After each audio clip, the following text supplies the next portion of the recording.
Good morning and welcome to the Friday morning real estate chat, where we will talk about all things real estate investing.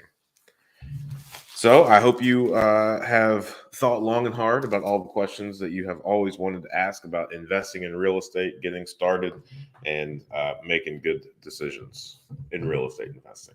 So let me go ahead and get all set up. Post your questions in the chat. A little disclaimer. And let's see. We have had a pretty solid week. So we are up to 282 doors. And after we close on some properties that are scheduled, we will be at 286. So hopefully, if all goes well by the end of the month, we will be at 300.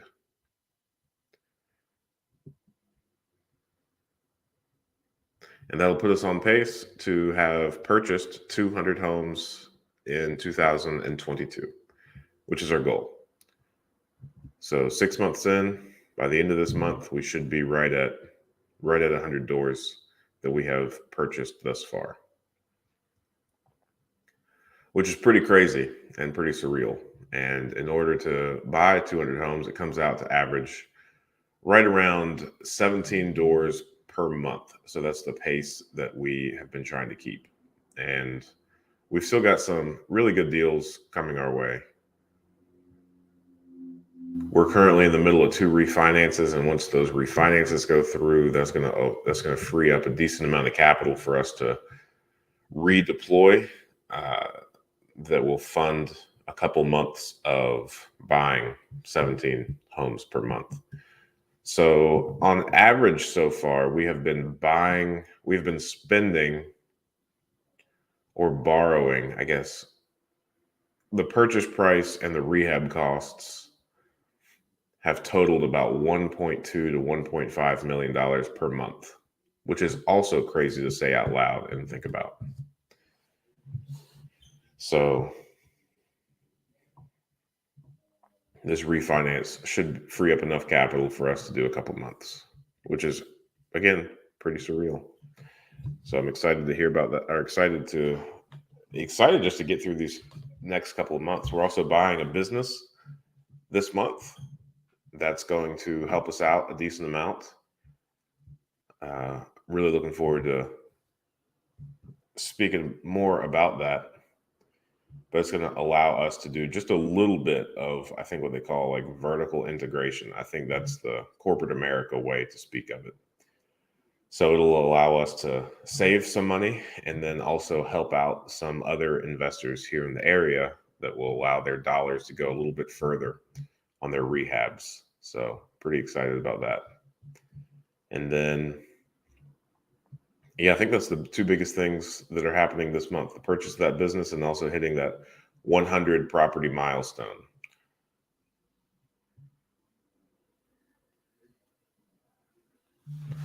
All right. Well, in the meantime, while there are no comments, let me go ahead and pull up the spreadsheet for some YouTube search terms. These questions that may have been asked. Actually, let me look at the YouTube comments as well.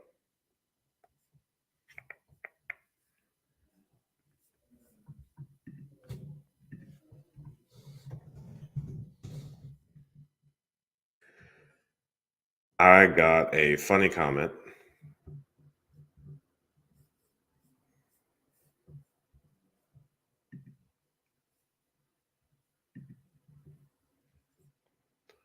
And I responded in a manner that I may or may not have.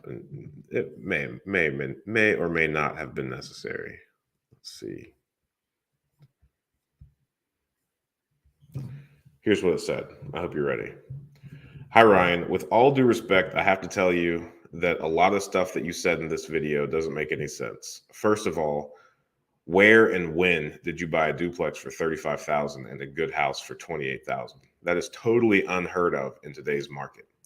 And then you said that you took a loan from Fannie or Freddie. That's not possible because they are a second market mortgage company, meaning they don't originate loans. I like to listen to you, but please try to stay truthful to your audience. Have a great day.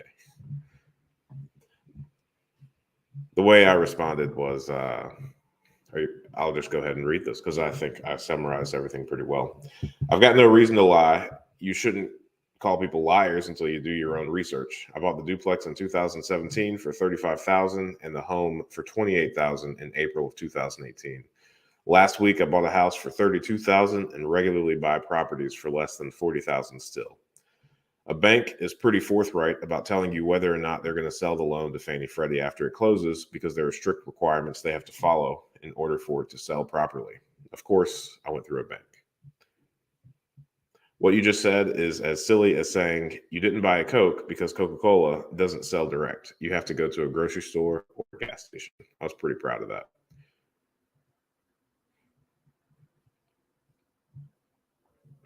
But yeah, actually, in last year, in the past like 7 months, one of the best deals that we have done in a while is we purchased 11 properties for $280,000. Let's see what that comes out to. 280,000 divided by 11. So that's right at 25,000, close to $25,500 per door. And what's really crazy is we're refinancing those at the moment. And the total appraised value of those properties was close to just a little bit over 900,000. So that was a good move.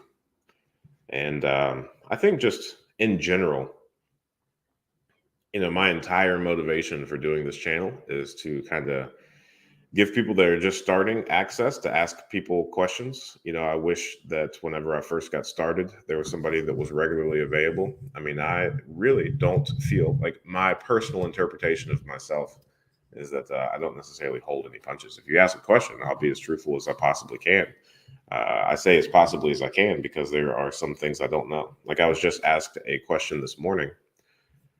Let me see. It says, hello, how do I report the sale of a house that was the primary residence for 6 years and then was turned into a rental for 19 years? Specifically, how do I prorate the 6 years as a primary residence? Thank you. My response, I have absolutely no idea. You should ask a CPA. Oh. I really think that it's important to know enough about most things in real estate.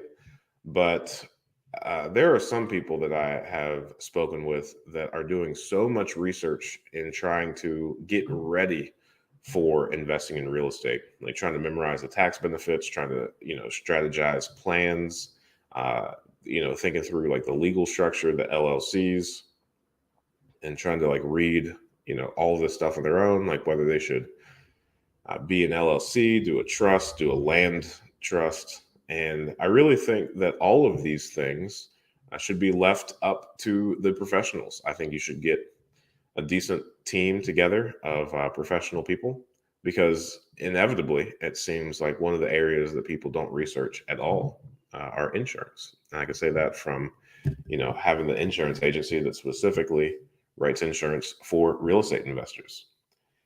And you can't possibly do enough planning or enough educating of yourself to be an expert in all the areas necessary for this real estate investing business to go smoothly.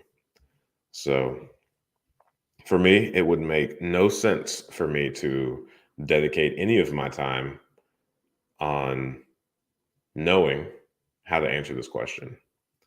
And I could imagine that it also wouldn't make any sense for the person asking this question to think much more about this question unless they're specifically asking the professional who has all things tax related about real estate investing memorized, because that's their job.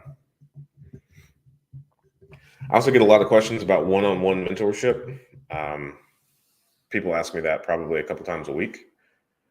That's not really something that I do, and that's really not something that I am overly interested in. I run the mastermind groups. There are two of them. One meets Tuesday morning at 7 a.m., the other Monday at noon. And that is there's 10 seats in each of them. They kind of ebb and flow. But for the most part, it is an hour every week. And each week, there are two people that are the men in the middle. So they bring any issue that they're having, either personally or professionally. And we discuss that. They get the feedback of everyone in the group. And then I also make myself available every Friday morning at 8 a.m. Eastern Standard Time to answer any questions that may or may not be asked.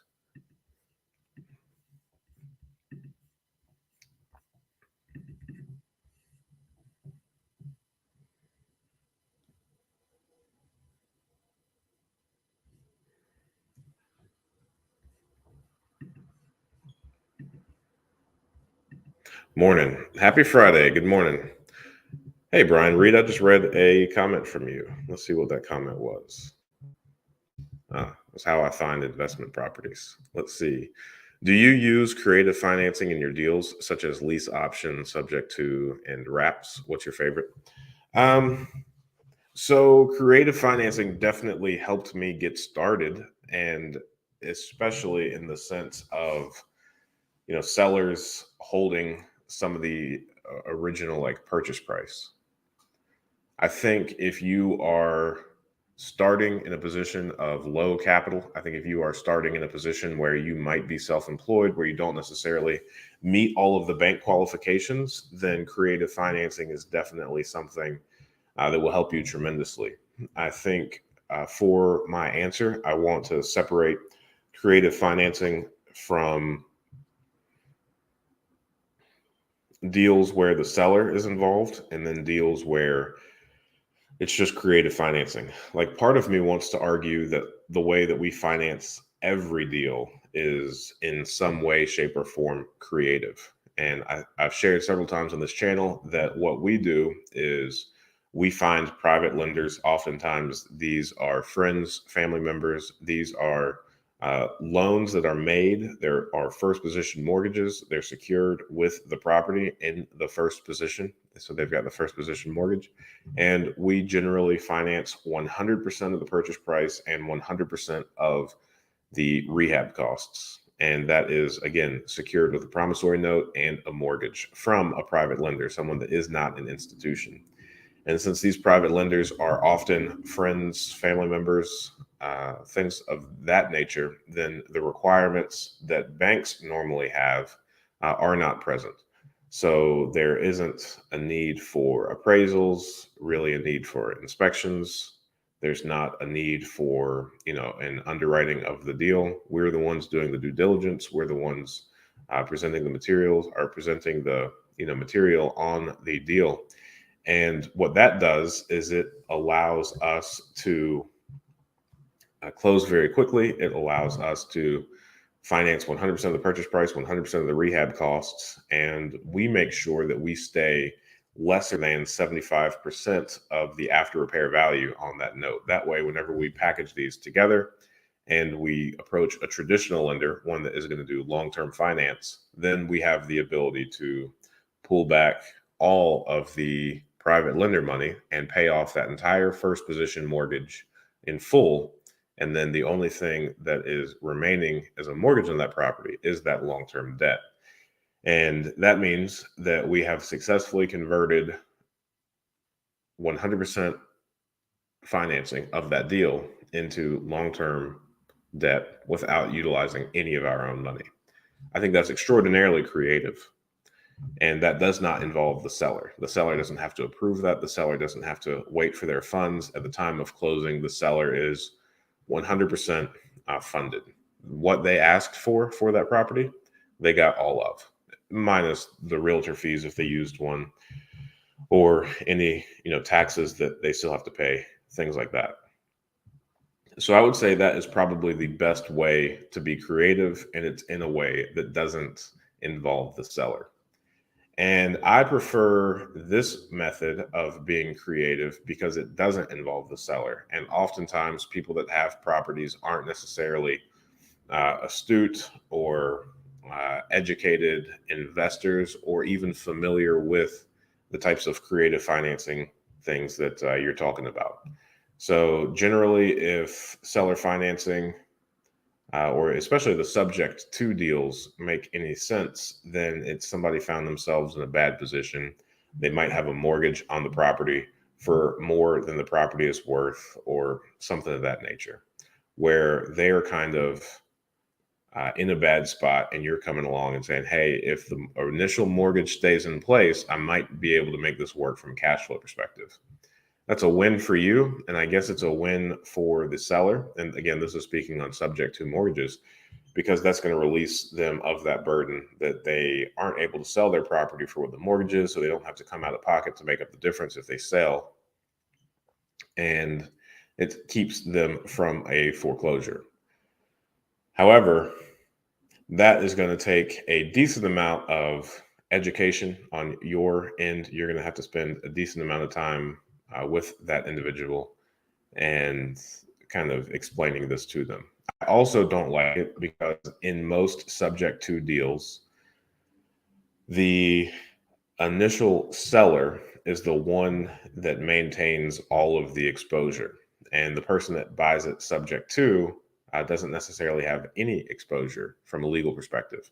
And what I mean by that is, on seller or subject to financing, the mortgage is going to stay in the name of the seller, which means in the event that you don't come through and you don't pay that mortgage as you've agreed to, that's not going to be a derogatory mark on your record. That's going to be a negative mark on theirs. And I don't like the way that feels. I don't like the way that looks on paper. And I don't think, if another option is available, I don't think that should be kind of executed per se. So I think generally, when you're talking about creative financing, especially subject to deals, you really want to be cognizant of the fact that it is a win-win. And a lot of the people that do a lot of subject twos, I'm just never confident that the seller side is much thought of, other than the fact that they might be avoiding a foreclosure. But it just doesn't feel right with me. It doesn't sit right with me. Not saying that you can't make money that way, just saying that is not a preferred method of kind of seller financing in my book. And as far as the seller financing of just the investor holding the mortgage, so we've done a lot of deals where investors have seller finances deals, either on land contract or just an outright sale, and then they hold a promissory note and the first position mortgage on that property. So if at all possible, I would say, and if the seller is on board with it, I think that when you're talking about seller financing and you're given the option between land contract and seller financing, where they're the promissory note holder and the owner of that first position mortgage, I would say do a traditional sale and have the seller hold a promissory note and that first position mortgage. And I think that is a lot more clean cut. That will leave you with a lot less explaining to do to people that aren't familiar with the situations.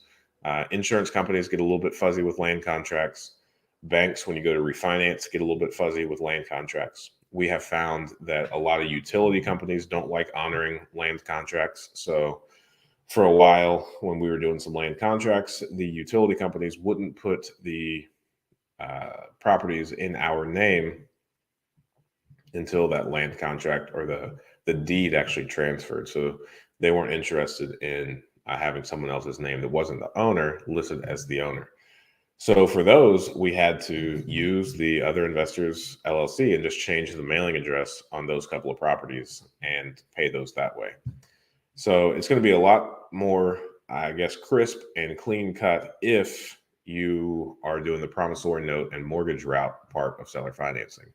I think that's a fantastic way, and creative financing is really valuable and makes a lot of difference because it is, in fact, really malleable. Banks have very stiff rules, regulations, especially if these loans are being sold to Fannie Freddie on the back end.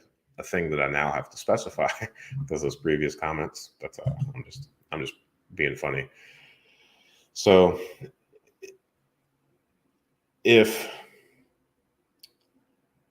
two parties agree on particular terms, then you're able to do that. Banks are not that way. So when you're first getting started, rather than going through the extraordinarily stringent requirements, regulations, and expectations of banks, if you're able to circumvent those, albeit even temporarily, then seller financing can be a big win. The way that we used creative financing to really get our start with sellers involved is we purchased um, about 15 of our initial 21 properties using some sort of creative financing.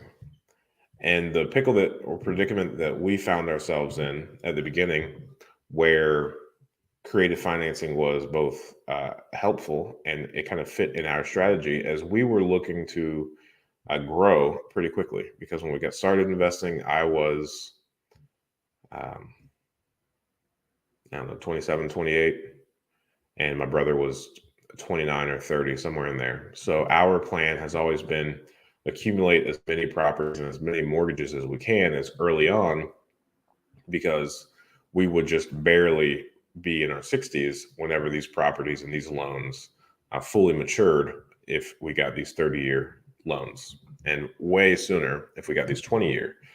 So I was self-employed when we started investing, and my brother just recently had a career change. So we were stuck in, from a bank traditional finance perspective, we were stuck in that 2-year period where we didn't have a track record. So even though we had income coming in, the banks were pretty particular about what they would look at, what they would count, and what they wouldn't. So we qualified for very few traditional mortgages at first, because they didn't want to count the rental income, and they barely wanted to count any of our own kind of traditional income. So being able to buy 15 properties gave ourselves a massive leg up as far as the acquisitions and the cash flow perspective goes. And then once we actually crossed that 2-year threshold of our new jobs, of our ability to manage and run rental properties, then all of the income started counting. And then from there, we started being able to qualify for more mortgages and more traditional bank loans. But 100%, if you do not fit in this perfect cookie cutter box, then at first creative financing is something that's invaluable. However, I would like to pull all of this back together and say, now that we are able to qualify for a lot of bank financing because we have the ability to utilize the private lender funds, then for the most part, I would say like 95% of the time, seller financing doesn't necessarily, that's not the best of all possible situations for both parties. It's not necessarily a win for everyone. Um, if the seller has the ability to receive a lump sum, unless they have some particular tax issue that they're attempting to work through, then most people would prefer just getting a lump sum, cutting ties with that property, and not having any um, additional issues or contingencies on that property. A lot of times when people don't want properties anymore, they want to sell them, they want to be done with them pretty quickly, especially if it's a distressed property. So in most cases for us now, it makes most sense to get the seller disconnected from the property and sent on their way.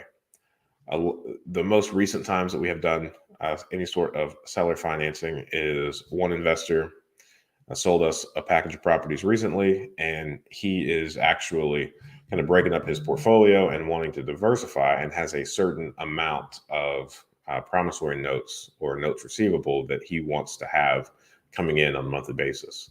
So that helps. That's a win-win because we get additional properties and he gets some of that notes receivable income on a monthly basis. And another was the recent time where we bought the property for $280,000, that package of 11. Those had a decent amount of exterior deferred maintenance on them, and they needed to be really just freshened up and kind of really tidied up in a little bit of a big way. A little bit of a big way. That's funny. So for there, they might not have qualified for bank financing at the onset because of the condition they were in. However, it was a very short seller financing term. It was an 18-month period. And in that 18-month, we were very intentional and strategic about cleaning up particular properties, getting the exterior in good shape so that when the appraisal went through them, there'd be very little issues. So now we're on the other side of that, and we're closer to the end of those 18 months, maybe right in the middle. And now we're looking to kind of exit those. So I think those two are pretty solid examples of when seller financing could be a win for both parties. But especially when you're first getting started, it might not be a bad idea to try to really lean into creative financing, get very familiar with it, ask every seller of a property that you're interested, whether or not they would be interested in something like that, because no's are free. And in the short term, especially if you are one that is not a cookie cutter recipient of traditional financing, then it would benefit you extraordinarily. Now, if you are a cookie cutter recipient of traditional financing, you have a solid W-2, then I would kind of skip that creative financing part and say, for the most part, if you can disconnect the seller from that property and any contingencies on that property moving forward, then that would probably be the better option rather than keeping the seller around, unless they really want passive income, they're trying to avoid a tax issue, there's an issue with the properties, or they just want to help you out.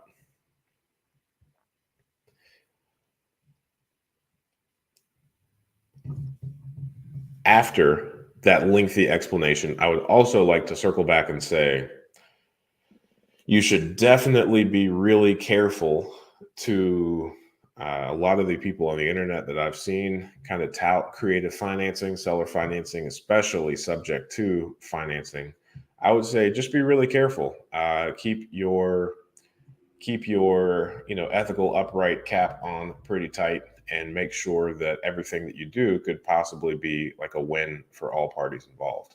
I would say that it is pretty easy to get a little bit predatory, especially if it is going from owner occupant to some type of creative financing. I would say I'm a little bit less stringent if it is investor to investor and you are getting seller financing from another investor.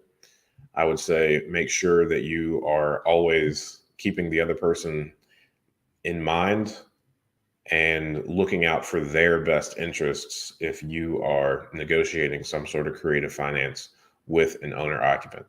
That is also my biggest complaint on wholesalers, is not necessarily being forthright or not necessarily having the best interests of the owner of that property in mind when you are crafting up your contracts. So be careful. Good morning, Cincinnati. Happy Friday. Where would you start if you wanted to purchase a foreclosed property or pre-foreclosure? I would start on PropStream. So I haven't talked about this in a couple of weeks, but PropStream, let's see here. Here is my link to a free trial of PropStream. It's like 90 something dollars per month after your 7-day free trial that you can get with this link. I'll put that in the chat as well. But from there, that makes it really easy to look at the pre-foreclosures or the active foreclosure listings in any area that you are interested in investing in. I think from there, you can utilize PropStream to also very quickly look at the comparable sales in the area and figure out if it is a property worth pursuing. So I'm a huge fan of that software. If you wanted to circumvent that software, then what I would do is I would type in whatever county you want to. So Dayton, where I'm at, it is in Montgomery County. I would type in like Montgomery County, Ohio, sheriff sales. And if that doesn't pull up anything, I would type in Montgomery County, Ohio, foreclosed homes. And I would just kind of follow the links until you find an active list that the county is maintaining of all the properties that are currently in the foreclosure process. Now, depending on how in-depth you want to get in this quote unquote pre-foreclosure process, I would also kind of try and find some investors in the area, learn how to operate your recorder or your county clerks or auditors' websites, figure out how you can do a lot of your own research. Again, this is in lieu of PropStream. But if you have the ability to pay $100 per month for PropStream, you would be able to research a significant amount more of properties in far fewer amount of time. That was one of the worst constructed sentences that I have put forth in this live stream in quite some time. But I think you understand what I'm attempting to say. So save a lot of time, use PropStream. Don't want to save time. If you want to be more thorough, then learn how to work your county recorder, your clerk of courts, and your auditor's website. And also figure out where they keep the listing of their active foreclosures.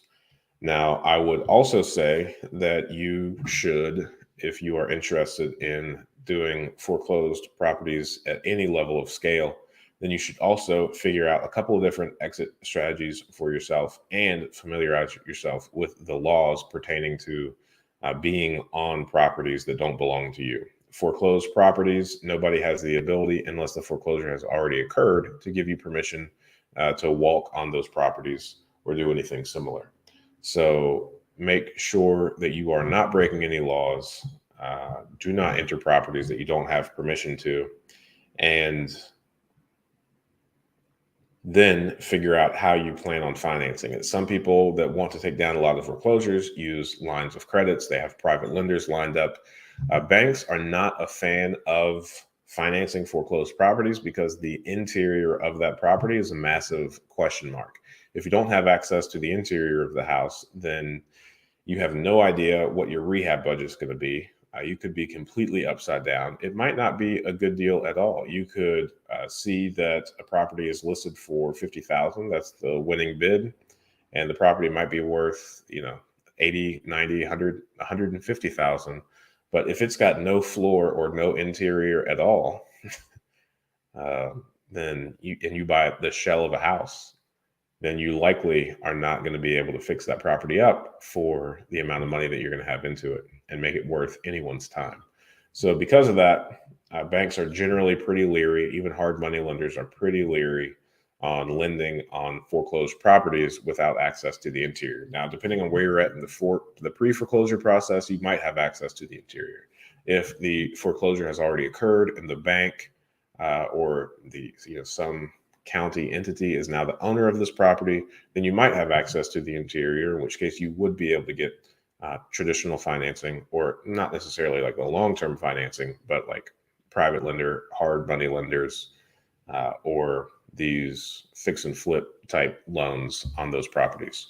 So knowing your exit strategy, knowing your ability to finance, having a good team of different contractors in place that will help you take those down after you acquire them. These are all things that I would consider when I'm looking at buying a foreclosed property if I were interested in making any type of business model around it. So if you're going to use a line of credit to finance these, I would just be mindful that historically, since lines of credits are short-term debt instruments, then in the event of a downturn or any sort of correction, lines of credits are generally one of the first things to get called and to want to be paid back in full. So be mindful of that. And of course, I'm talking about the commercial short-term debt line of credit products, not the homeowner or home equity line of credit product. If you're a home equity line of credit, then I do not think that that is one of the things that regularly get called in the event of a downturn. And I think generally those comes with significantly longer terms where there's like a 10-year borrowing and then some other year payback period. So the lines of credits that I'm speaking of are the ones that are renewable on an annual basis. One where the bank has to re-examine your personal finances and evaluate every 12 months whether or not they want to re-extend those lines of credits.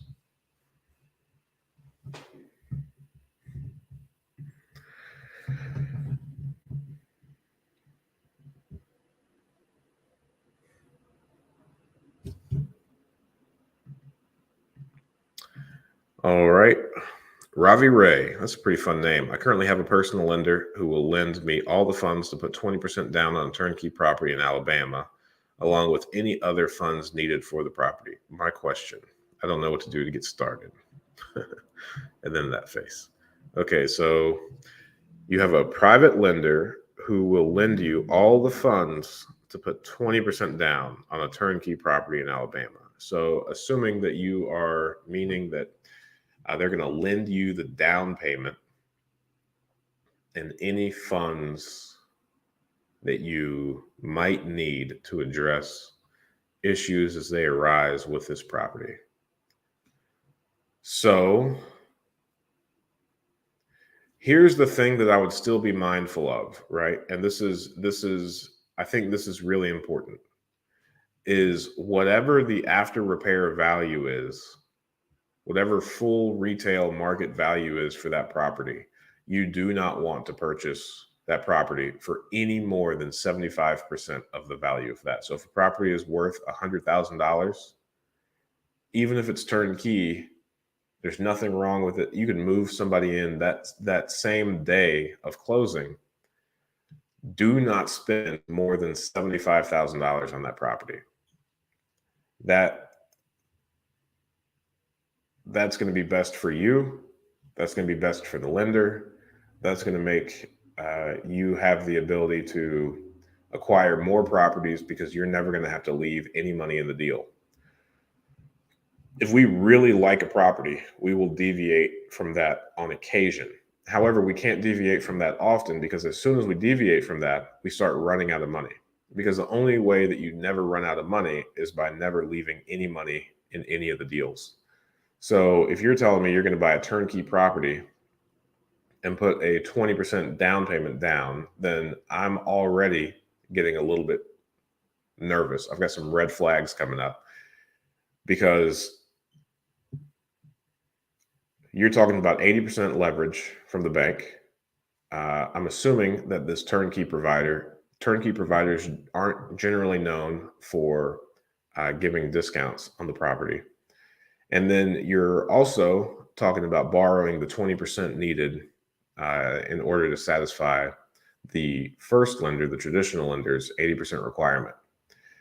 So if you're about to be 100% financed on a property, again, this is not the formula that I normally talk about where purchase price plus rehab costs equals 75% of the after repair value. You're talking about being 100% leveraged is what I'm assuming. If that's not what you mean, then perhaps I'm speaking too extremely about the question that you asked. But I would not be interested in being leveraged on any property at any given point greater than 75% of the full retail value. And I would also question whether or not you're going to be able to cash flow if you have the first position mortgage from a traditional lender that's presumably amortized for 20 or 30 years, and also a private lender for the remaining 20% at any favorable terms to that private lender. So be careful not to be in any property over 75% of the after repair value. And also make sure that you have a $100, $200, $300 cash flow after all expenses per month.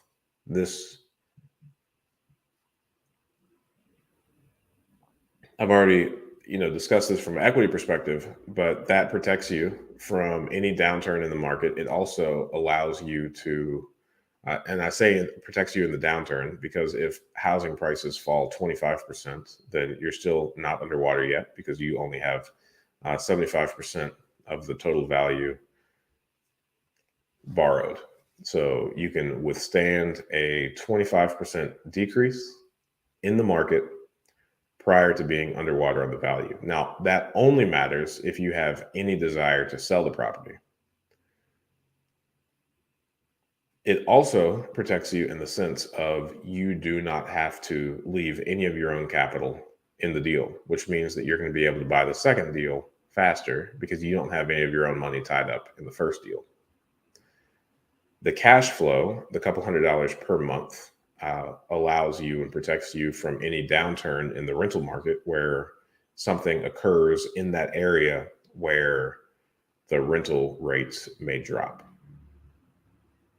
You don't see that often without like an area taking an economic hit, like a larger employer pulling out, like GM did to Dayton in the 2000s.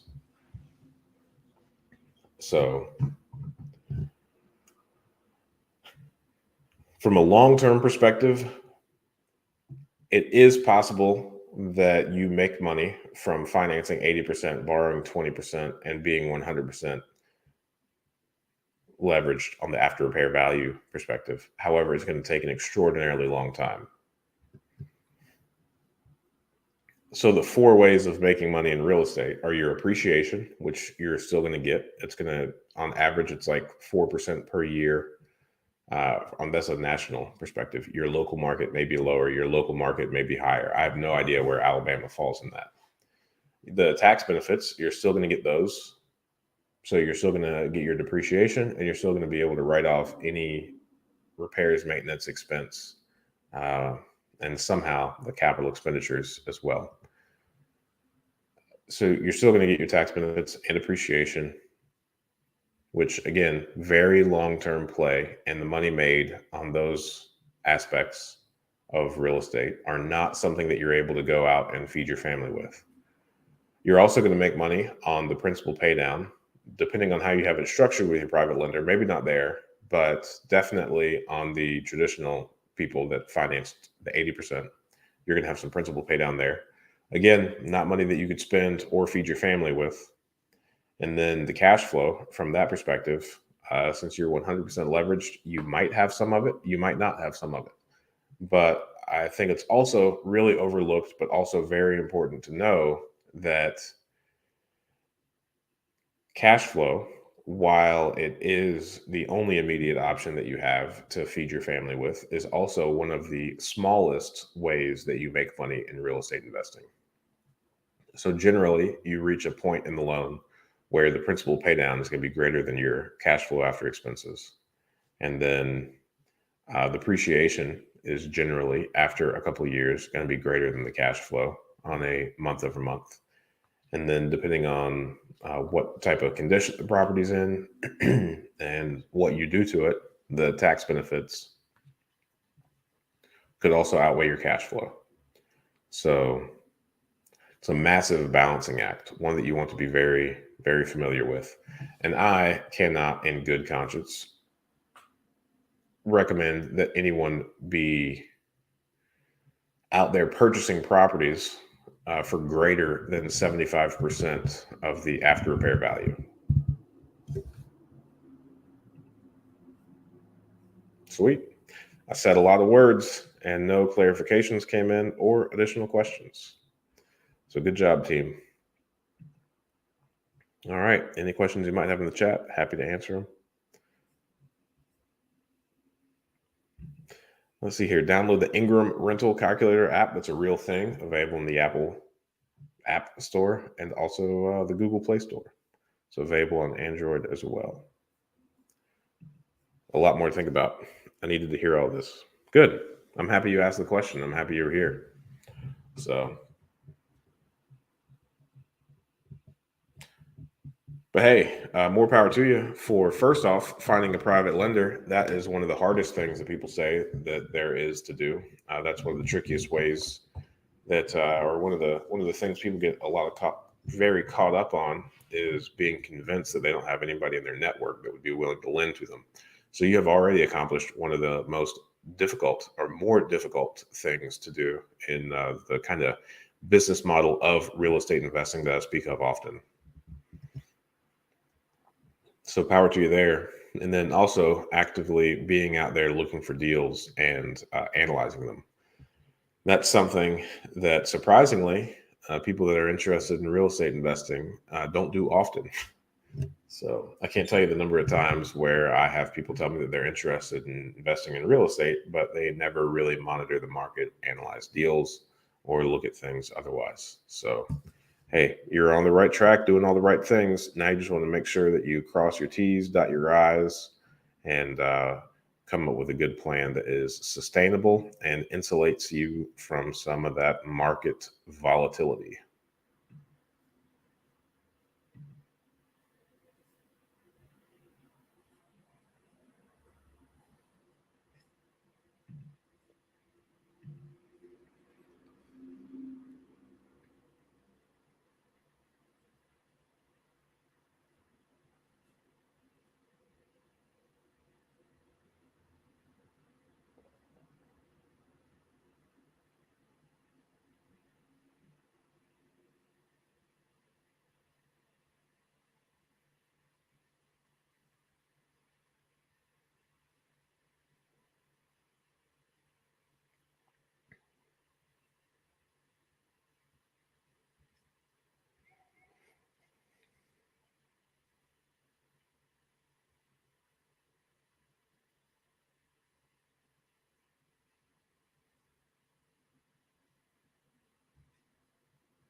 No. So tax liens and tax deeds here in Ohio are a little bit trickier. So there are only like 3 or 4 different companies that are allowed to purchase these. And I have purchased several properties from those companies, but I haven't actually purchased the tax liens or the tax deeds myself, because that's just something that's not really available to us. However, I do know some other people in other states that do pretty well for themselves. And when I was trying to learn more about this, when I first got started, I've read several books from people in other states about this type of investing. And I definitely think it's a viable option for someone that has the appropriate amount of capital and the appropriate amount of time willing to invest in this. Because similar to kind of banks and how they sell mortgages on like a secondary market, if you are the owner of the mortgage on a property, you are not the owner of the property. Similar, if you own the tax deed or the tax lien, you are not the owner of that property. If you are the tax lien holder or the tax deed holder, you still have to follow the foreclosure process. You have the authority to collect those past owed taxes, but you do not have the ability to kind of take over that property. In addition, if you buy the tax lien, there's a high chance that there are other liens on the property as well. I'm a little bit fuzzy on how you, as the tax lien holder, place with the others. I assume that because it's a county thing, you will be kind of bumped to the top of the line, but I'm not 100% certain. So I'd be pretty careful and pretty mindful of that as well. However, because the legal process is involved, because it is by no means quick, you have to be well capitalized and with a lot of patience and time on your hands in order to do that kind of investing successfully. I think this is an outsider's perspective, someone that has not done this and has only read books on it. So no practitioner here on that front. Currently, I'm working on refinancing my first property. I'm currently on a hard money lender, being charged 13%. That makes sense. Yeah, good job. So I would refinance that pretty quickly. Uh, the increase in cash flow going from a 13% loan down to a 4 to 6% loan is going to be pretty enjoyable. Now, I don't know the details on your hard money loan, if it's amortized or not. So perhaps it won't be so much of a windfall as you expect after you add the amortization in on that 4 to 6%. But nonetheless, it's still going to be a step in the right direction. I consider the acquisition of a property kind of like first base. There's no way I'm going to make a successful sports analogy here. I'm not gonna try to do that on the fly. But yeah, I would definitely say in the first step is acquiring a property. The second step is getting all of your money out, or never having any money in it from a hard money perspective. Getting it rented out is the next thing, and then at least while it's rented out, hopefully it's stabilized and you are either at break even or a little bit of positive cash flow. So if you are following our model, then while you are financed at 10 to 12% and it's rented out, the chances of the cash flow being too high is pretty uncommon. And then once you refinance into a 20 to 30-year note, pay off that initial lender that's at the higher interest rate, I kind of consider that to be kind of home safe. I think right now, especially as people are slinging around predictions of the market, I think being in that long-term financing is the best place to be. So I would work as diligently and as hard as you can, pretty much at all times, to get to that long-term financing as quick as possible. And I would take a deep breath and smile real big once you get that long-term financing on one of your assets, because historically speaking, the long-term notes are not called. So as soon as you get that long-term note on there, so long as you are cash flow positive, it really doesn't matter what the market does. If you don't have intentions of selling, if you just want to hold that property as a rental, then you're going to be good to go.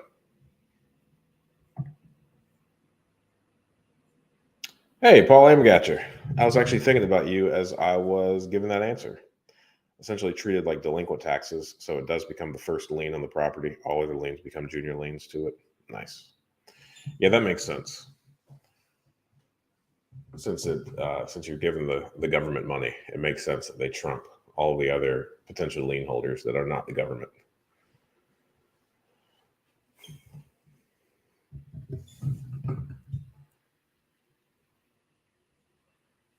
Sweet.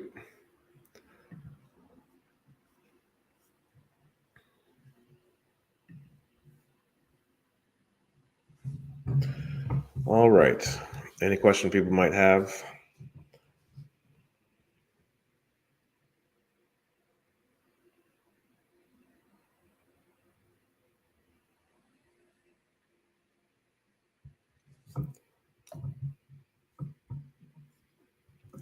So a couple months ago, I talked briefly about this company called Rent Check, and Rent Check is a website and an app that is uh, for both the investor and the resident, and it is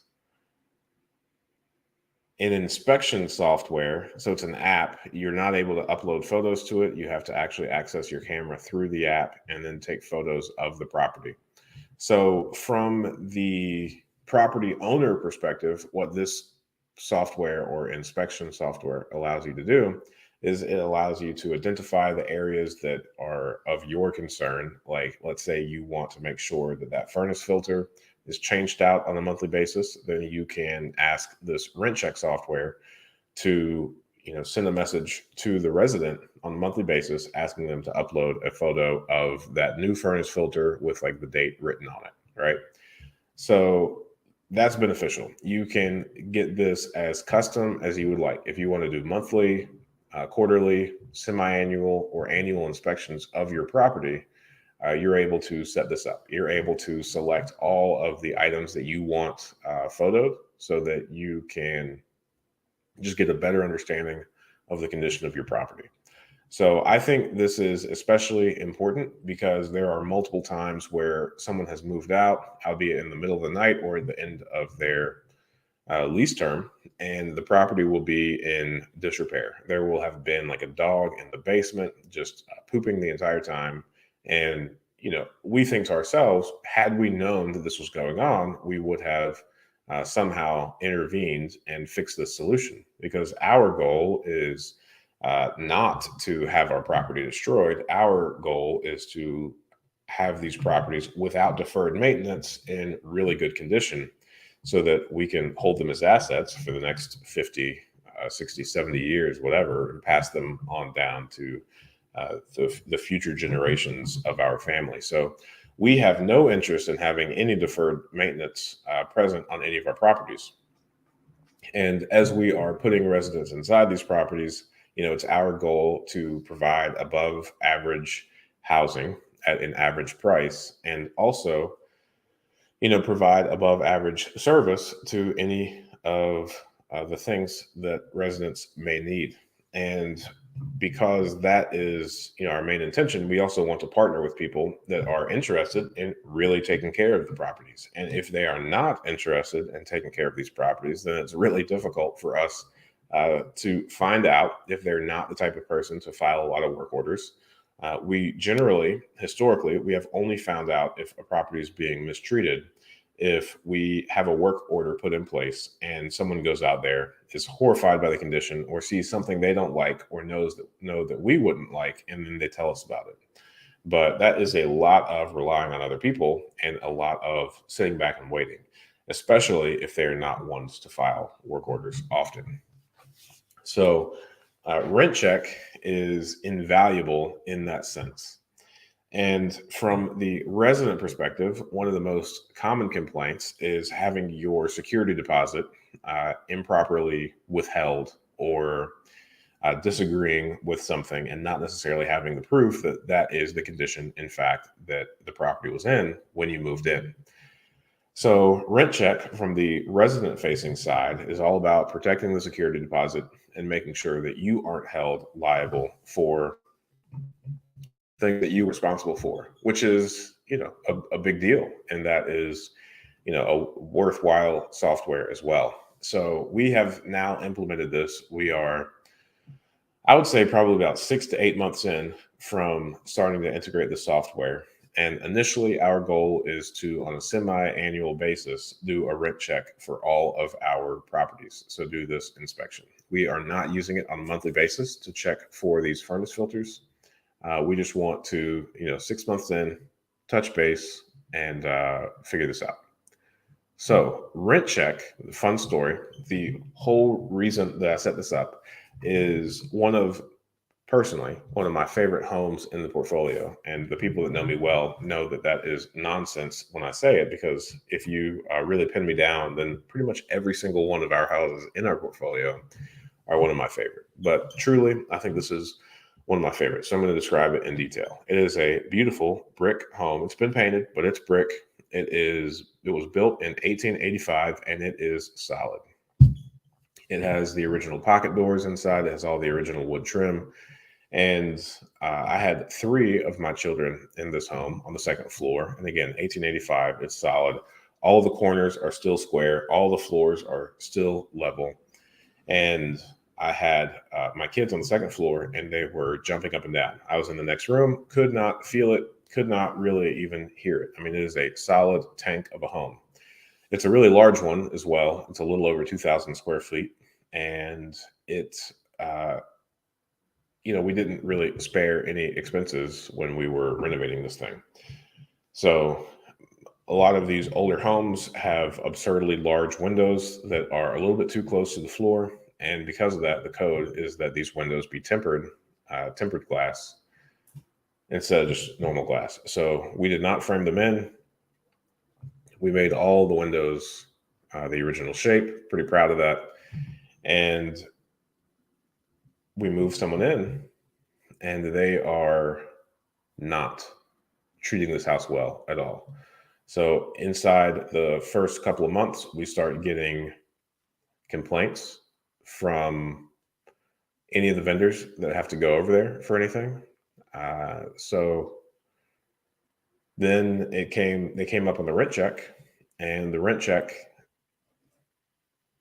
and all the pictures that needed to be taken show that this property is being extraordinarily mistreated. We have found a lot of pets that we didn't know about, so we were able to go back and charge the pet fee. One of the things that we write in all of our leases is that if we find out about the pet during the stay and we're not properly notified, then from the start of the lease date, you're going to be charged the initial, non-refundable pet deposit, and then also back charged the pet fee for each applicable pet for each month that you have already had that lease. So there's a lot of animal feces all over this house, There's a lot of trash that's being kept on the inside of this house for some reason, just like normal, you know, soda cans, food trash, all of that stuff. So we are now working through putting a plan together, allowing them the opportunity to get everything cleaned up, and then re-inspecting the property. And if we are re-inspecting the property and it's still the same issues, then we will get the property professionally cleaned and then assess those damages and charges back to them. However, all this to say that because rent check is in place, we have potentially just saved thousands of dollars, because if someone is living like this in the first couple of months of this lease, one could imagine that if this had gone on for 12 months, 18 months, 24 months, however long these people live, then the damage would just become significantly more detrimental to the property. So now, Rent Check, a software that everyone should use. This is not any sort of affiliate or any sort of thing that I'm going to benefit from, but it is an extraordinarily affordable platform that we have already benefited from greatly, if not just from this one house. However, I can also imagine that the more we get into this, the more properties that we're going to be able to save in a manner, because application process, background screening, all of that is good, and you're able to uh, kind of glean a lot of information about someone. But living habits without a previous owner outright saying that they don't live in the best of conditions, there's no way to know. There's nothing that could possibly point to that when you meet someone. So that is one of the biggest risks when you're placing people into these homes that you have just spent a great amount of dollars rehabbing and are pretty proud of.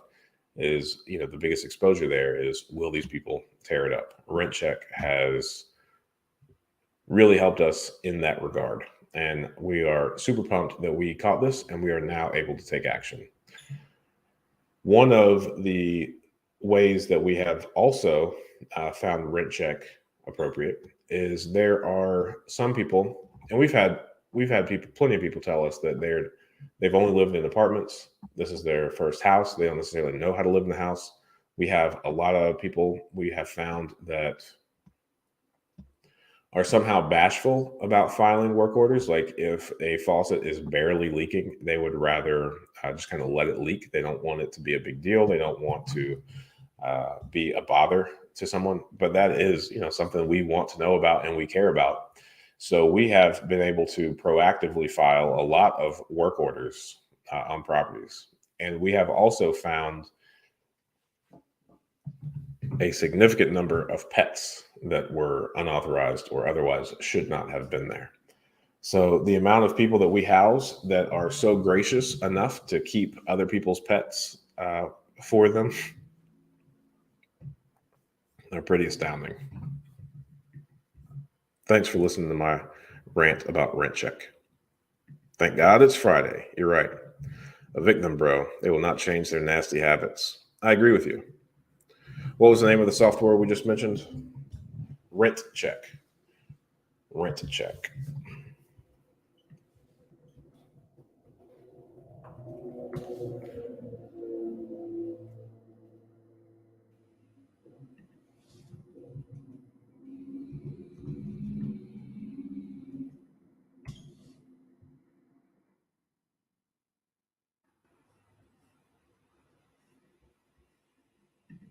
GetRentCheck.com. 1 second. Here we go. GetRentCheck.com. Really awesome software.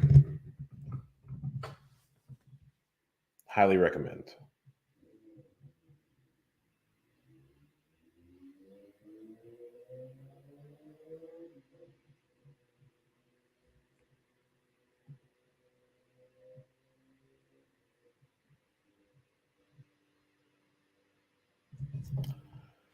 All right. Well, let's see here. I am about to drive to North Carolina. My awesome parents, they do this thing on an annual basis for my brother and I, and also for them, called Nana and Grandpa Camp, where they get all of my kids and all of my brother's kids together at their house for a week every summer.